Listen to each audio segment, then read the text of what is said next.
Hi, everybody, and welcome to another edition of Turnpike Music Garage, a show that gets under the hood of live music. And we're continuing our discussion about how to be successful with your band. And one of the aspects of being successful with your band or making your band become successful is the social networking aspect that really needs to be explored.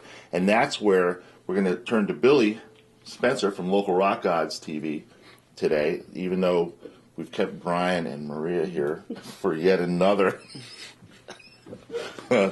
episode.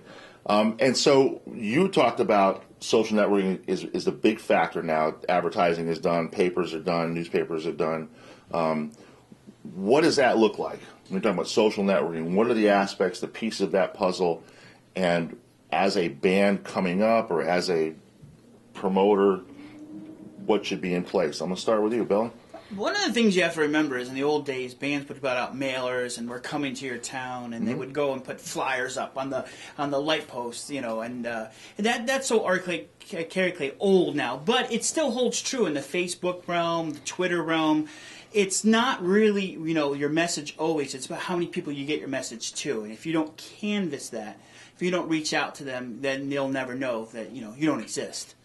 So what does that look like? What are the elements and okay, I've got a band, and I want to start building a following. I want to reach out to these people that hopefully like the music that I've written or that I play. What are the pieces that I have to have, and then what is my daily routine to look like, I guess is maybe the better way to Sure, no, it's a good point. Yeah, good point. One, you have to, as a band, you have to, bring quality. I mean, if you can market the Rebecca Blacks of the world all you want, and she's going to get all those massive hits. If you don't like the song, maybe she was more liked for dislikes. So you have to bring a quality product to the table. Mm-hmm. You have to be able to play that live quality. It starts right there. I mean, social media is only one aspect that's electronic. Mm-hmm. If you don't put out quality product, you're not going to get it. That's number one. Number two, you have to embrace your fans. I mean, after the end of the show, you have to go and shake hands. And I know, Brian, you said that sometimes that you have to go to the next gig. Right. But sometimes you still have to put in that labor. Oh, you hang out at the club. I mean, you're still going to hang out to the club, especially if you're on the road. You're going to hang out to the club till the club's closed. Yeah.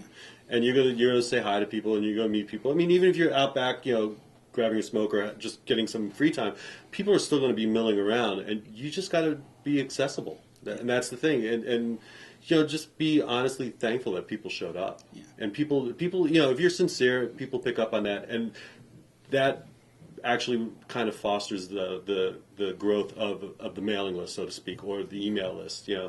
That's true. Good point. And a lot of bands don't bring an email list, like sign me up. They don't have a street team person, or some. The successful bands do.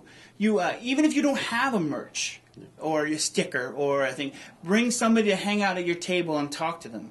Right. I was at a show recently, and the headliner was Nonpoint, and it was my friends Osekmik, and they were on it. But there was this other obscure brand called The Opening, and this guy Benji. As soon as you walked in the door, he accosted you. He was nice. Oh, I like your T-shirt. I remember that band. Blah blah blah. He found the commonality thread that connected you to him. He was your friend. Right, and that's the fine line too, because you could have the person who's overeager, but like the person that person could still be the person that nobody wants to listen to. You know what I mean? No, it's true. It's true. And you could have the gregarious person who really goes out of the way, and it's like you feel like you've known that person your whole life. Forever. And that's the person that you want really working the room. And every band should have at least one person like that. But going back to your old school day, I mean, when you talked about mailings and stuff like that.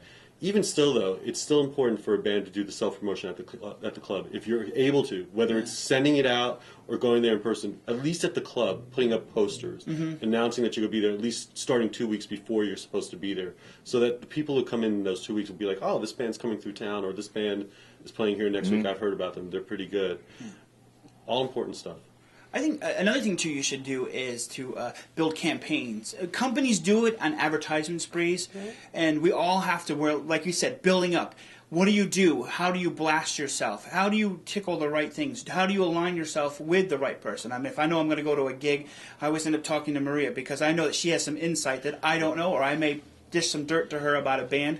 So that's that behind-the-scenes real person network that a lot of bands forget too. Well, the street team, yeah. I mean, that's really important to get. And one of the things that you can't buy it, You can only hope to find it. It's finding that so-called super fan that's going to be so in love with what you do that they're willing to actually contact everybody that they know, and hopefully they're not like the crazy person who's like sits at home stalkers, but they're just a really gregarious, outgoing person, and once again they have a lot of friends who have a lot of friends, and so on and so on, and that's going to build you up. And especially, like I said, when you're touring on an area like the Northeast, if you're whether you're in New York or you're out of Boston, if you have that one super fan, and they're going to bring 15 or 20 people and follow you up and down the Northeast, and they're going to tell their fans, you're going to have good shows wherever you go.